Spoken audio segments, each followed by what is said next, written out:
Hi అండి, welcome to my channel Swapna recipe cooking channel Telugu. ఈరోజు మన వంట సింపుల్ అండ్ టేస్టీ బెండకాయ ఫ్రై.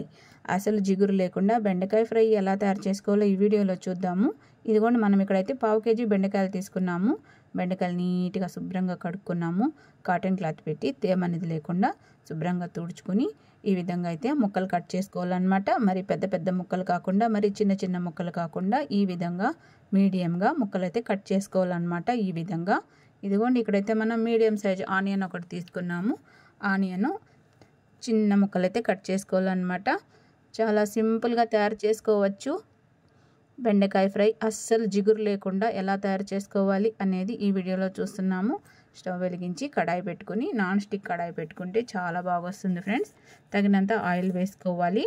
చాలా సింపుల్గా తయారు చేసుకోవచ్చు. ఇప్పుడు ఇందులో 1/2 స్పూన్ పచ్చిశనగపప్పు, కొద్దిగా ఆవాలు, ఒక 6-7 వెల్లుల్లి రేఖలు కచ్చాపచ్చా దంచుకొని ఇందులో వేసుకోవాలి. ఇప్పుడు ఇందులో 2 పచ్చిమిరపకాయలు చిన్న చిన్న ముక్కలు కట్ చేసుకొని ఇందులో వేసుకొని కాస్త వేగనివ్వాలన్నమాట. చాలా సింపుల్గా తయారు చేసుకోవచ్చు బెండకాయ ఫ్రై. అస్సలు జిడ్డు లేకుండా, జిగురు లేకుండా ఎలా వండుకోవాలో ఈ వీడియోలో చూస్తున్నాము. వీడియో ఎక్కడ స్కిప్ చేయకండి. చాలా సింపుల్గా తయారు చేసుకోవచ్చు. వంట రాని వాళ్ళు కూడా చాలా ఈజీగా తయారు చేసుకోవచ్చు. ఇప్పుడు ఇందులో 2 రెమ్మల కరివేపాకు కూడా వేసుకోవాలి. చాలా సింపుల్గా తయారు చేసుకోవచ్చు. పొడి పొడిలాడుతూ బెండకాయ తాలింపు ఈ విధంగా వండుకుంటే బాగా పొడి పొడిలాడుతూ వస్తుందన్నమాట బెండకాయ తాలింపు. ఓకేనా? ఒకసారి అయితే బాగా కలిపి కాసేపు అయితే ఈ ఆనియన్ ముక్కలు ఆయిల్లో మగ్గనివ్వాలి. ఇప్పుడు ఇందులో ఒక 1/2 స్పూన్ పసుపు, తగినంత ఉప్పు కూడా వేసుకొని ఈ ఆనియన్ ముక్కలు అయితే కాసేపు అయితే ఆయిల్లో కొద్దిగా వేగనివ్వాలన్నమాట. చాలా సింపుల్ రెసిపీ, పొడి పొడిలాడుతూ వస్తుంది ఫ్రెండ్స్ బెండకాయ తాలింపు. మీరు కూడా ట్రై చేయండి. మీకు ఎలా వచ్చింది కామెంట్ చేయండి. ఈ ఆనియన్ ముక్కలు అయితే వేగాయి. ఇప్పుడు ఇందులో కట్ చేసి పక్కన ఉంచిన బెండకాయ ముక్కలు కూడా వేసుకోవాలి.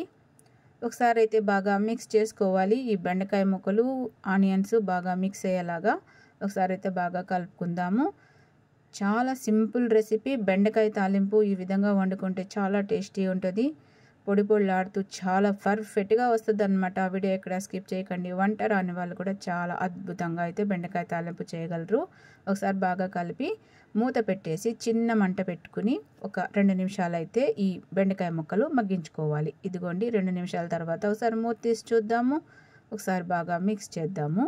చాలా సింపుల్గా తయారు చేసుకోవచ్చు పొడి పొడిలాడే బెండకాయ తాలింపు. అస్సలు జిగురు ఉండదు ఫ్రెండ్స్. ఈ విధంగా వండుకుంటే చాలా సింపుల్గా తయారు చేసుకోవచ్చు. ఒకసారి అయితే బాగా మిక్స్ చేసి మరోసారి మూత పెట్టి మరో 2 నిమిషాలు మగ్గించుకోవాలన్నమాట ఈ బెండకాయ ముక్కల్ని.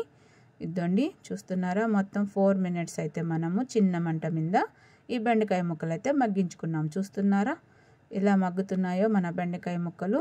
చాలా సింపుల్గా తయారు చేసుకోవచ్చు. చాలా టేస్టీ ఉంటుంది. ఇదిగోండి, ఈ బెండకాయ ముక్కలు అయితే హాఫ్ బాయిల్ అయ్యాయి అన్నమాట. చూస్తున్నారా? గంటితో ఇలా నొక్కితే ఎలా మెత్తగా ఉన్నాయో. ఈ టైంలో మనం మూత పెట్టకూడదు అన్నమాట. ఇలాగ కలిపి చిన్న మంట పెట్టుకుని మూత పెట్టకుండా వేగనివ్వాలన్నమాట. ఓకేనా? చూస్తున్నారా ఎంత మంచిగా అయితే మనం బెండకాయ తాలింపు తయారు చేసుకుంటున్నాము. చాలా పొడి పొడిలాడుతూ చాలా పర్ఫెక్ట్గా వస్తుంది ఫ్రెండ్స్. ఈ విధంగా వండుకుంటే బెండకాయ తాలింపు అస్సలు జిగురు ఉండదు. ఒకసారి అయితే బాగా మిక్స్ చేసుకుని మరి కొద్దిసేపు అయితే ఈ బెండకాయ ముక్కలు చిన్న మంట మీద ఫ్రై చేసుకోవాలన్నమాట. ఓకేనా? ఒకసారి బాగా కలుపుకుందాము. చాలా సూపర్ రెసిపీ. లంచ్ బాక్సుల్లో అయితే చాలా పర్ఫెక్ట్గా ఉంటుంది ఫ్రెండ్స్ ఈ విధంగా తయారు చేసుకుంటే. ఇప్పుడైతే ఈ బెండకాయ తాలింపు వేగింది. ఇప్పుడు ఇందులో నార్మల్ కారం ఫ్రెండ్స్, కూర కారం అంటాం కదా, కూర కారం తగినంత వేసుకుని ఒకసారి అయితే ఈ కారం బెండకాయ ముక్కలకి పట్టేలాగా బాగా మిక్స్ చేసుకోవాలి. మరో 2 నిమిషాలు ఈ బెండకాయ తాలింపు వేయించుకుంటే పొడి పొడిలాడే బెండకాయ తాలింపు అయితే వస్తుంది. చాలా సూపర్గా ఉంటుంది ఫ్రెండ్స్ బెండకాయ తాలింపు. ఈ విధంగా తయారు చేసుకుంటే పర్ఫెక్ట్గా పొడి పొడిలాడుతూ అద్భుతంగా వస్తుంది. చూస్తున్నారా ఎంత బాగా రెడీ అవుతుందో మన బెండకాయ తాలింపు. లంచ్ బాక్సుల్లో చాలా బాగుంటుంది ఫ్రెండ్స్. ఈ విధంగా వండుకుంటే మార్నింగ్ వండిన ఆఫ్టర్నూన్ వరకు పొడి పొడిలాడుతూ ఉంటుందన్నమాట. ట్రై చేయండి మీరు కూడా. మీకు ఎలా వచ్చింది కామెంట్ చేయండి. ఇదిగోండి, మన బెండకాయ తాలింపు అయితే సూపర్గా రెడీ అయింది. చూస్తున్నారా? ఇదిగోండి, పొడి పొడిలాడే బెండకాయ తాలింపు. అస్సలు జిగురు ఉండదు ఫ్రెండ్స్. చూస్తున్నారా ముక్క ముక్కగా ఎలా ఉందో? ఇదైతే కుక్ అయింది. పొడి పొడిలాడుతూ సూపర్గా ఉంది మన బెండకాయ తాలింపు. ఇంతే ఫ్రెండ్స్, బెండకాయ తాలింపు పొడి పొడిలాడుతూ వండుకోవడం. దీనికి పెద్ద హంగామా ఏం లేదు, సింపుల్ రెసిపీ. బెండకాయ తాలింపు వీడియో నచ్చితే లైక్ చేయండి, ఛానల్ సబ్స్క్రైబ్ చేసుకొని సపోర్ట్ చేయండి.